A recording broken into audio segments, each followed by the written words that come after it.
Hingpit na nga nanumpa ang mga bagong opisyales sa lungsod sa Opol sa ilang gihuptan nga katungdanan.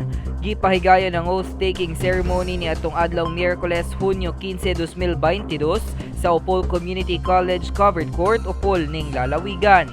Mismong si Governor Bambi Imano ang nagsilbing administering officer sa napili nga vice mayor sa lungsod nga si Danilo Vox Daroy. Samtang si Justice John Z. Lee, kinsa mo'y Justice sa Court of Appeals, Mindanao Station ang nagsilbi nga inducting officer ni Mayor-elect Attorney J. Francis D. Bago.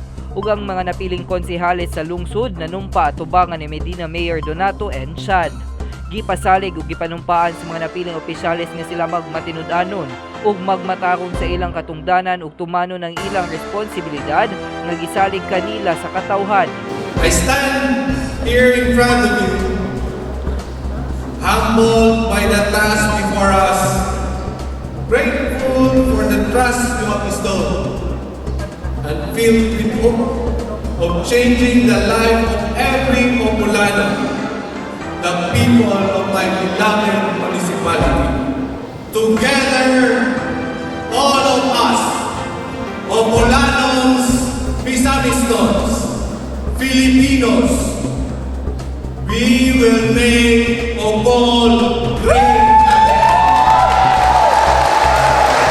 Thank you and God bless us all.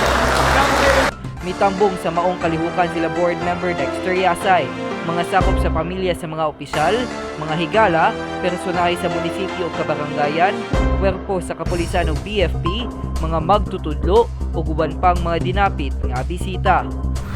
Isip mga bagong pinili sa lungsod sa Opol ilang gipanumpaan nga sila tinuray nga moserbisyo sa katawhan ug tumano ng ilang saad nga kalambuan alang sa tanan.